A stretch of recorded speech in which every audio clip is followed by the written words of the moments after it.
Mitch on the Markets, a conversation about the issues and trends affecting investors with Mitch Zacks, Senior Portfolio Manager at Zacks Investment Management.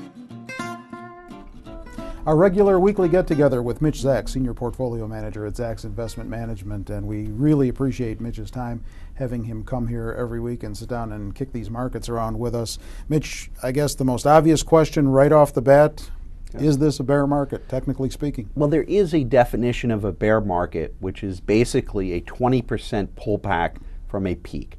So based on that definition, you would have to say that the S&P 500 and the Dow have entered bear market territory. That being said, one of the best times to invest for the long haul is when you're seeing a pullback in equity prices. And I continue to believe that the current market conditions are representing a near-time low, and that now is an excellent time to be adding money to the equity markets. At the end of the day, you have the same three factors weighing on the market. You have a decline in residential investment. That's essentially housing, building houses. You're looking at about 20% annualized year-over-year decline in residential investment. That's primarily going to hit in the second and third quarter of this year. Additionally, you have increasing oil prices, which is putting this very, very dangerous tax on consumption. And you have problems in the credit sphere. I continue to believe the Fed's going to take care of the credit problems, okay? So those are going to be alleviated. Oil prices are going to moderate, and housing is going to bottom. And when those things happen, the market is going to be moving upward very, very substantially. You have to understand, though, that the market is a forward-looking instrument, and it's going to be moving up far before you start seeing the economic and macroeconomic data that supports the move. The same way the market started moving down before you really saw the macroeconomic data take a turn for the worse, the market's going to be moving up before you start seeing the macroeconomic data. So, where are we? We have probably a little bit lower to go, but generally speaking, the risks are weighted in such a way, and the market has sold off enough that now is an excellent time to be putting money in equities. You have negative real rates of return on fixed income investments. You have effectively a bottoming on the housing cycle. And I fully believe that now is an excellent time going forward, and I expect the S&P 500 to go down a little bit more, but to eventually rally towards the end of the year. I don't expect that this bear market is going to be worse than the last bear market. I think it's going to be much, much better, and I think we may have already hit the lows. All right. Was much of the recent market sell-off of last month due to the market factoring in weak second quarter earnings and maybe lowered third quarter and fourth quarter earnings? No, what's driving the market right now are macro factors. So what's driving the market are oil prices, energy prices, the concern that energy is going to continue to spike upward, and the concern that credit problems are going to continue to expand. What's driving the market is the problems that you're seeing in the regional banks.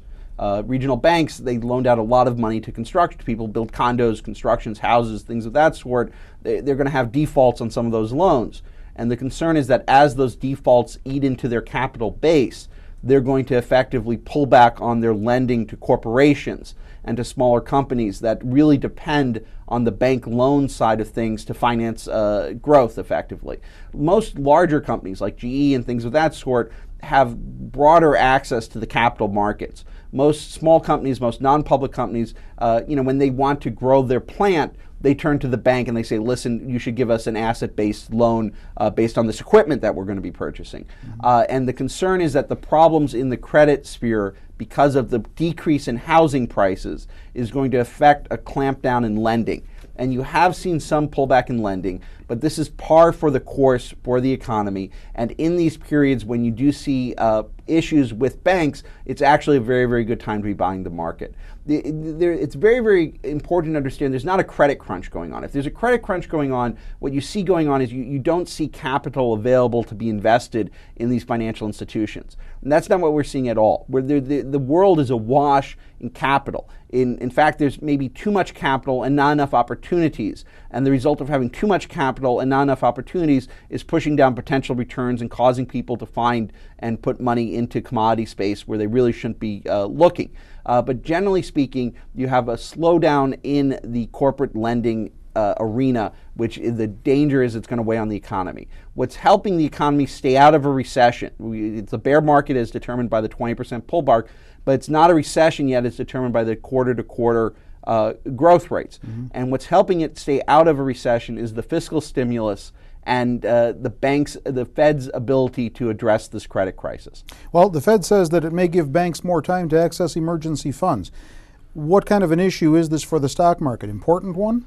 It is a very important one. If you go back and you look at really, really bad periods in the equity markets, what happens is there's usually a credit crisis, but the people in charge of the central bank make the opposite move. So instead of making liquidity available, they raise interest rates while there's this demand for capital, essentially. In this case, you have a Fed that's very, very experienced. They're doing the right moves at the right time. And I put my trust that they're going to provide enough liquidity to the system that it will eventually recover effectively. So I'm not concerned with a massive worsening in the credit arena. I actually think that a lot of the problems now are bottoming, and I think the market is in a process of bottoming as well. You know, there's still a lot of talk out there. You mentioned the economy a moment ago.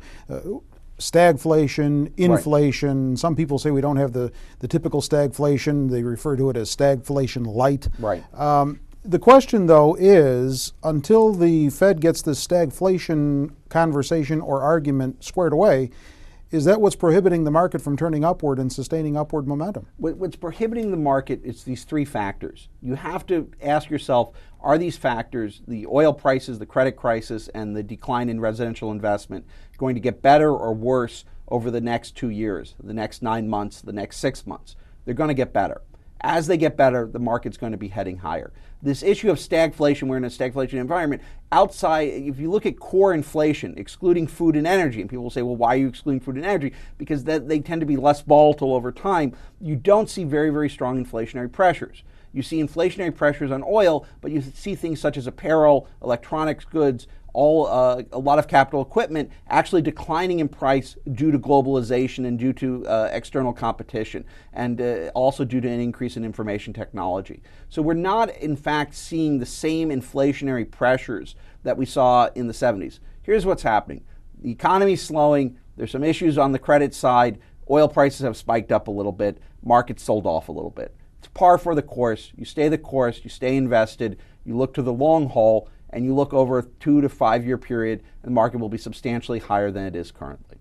Another interesting market perspective from Mitch Zacks, Senior Portfolio Manager at Zacks Investment Management.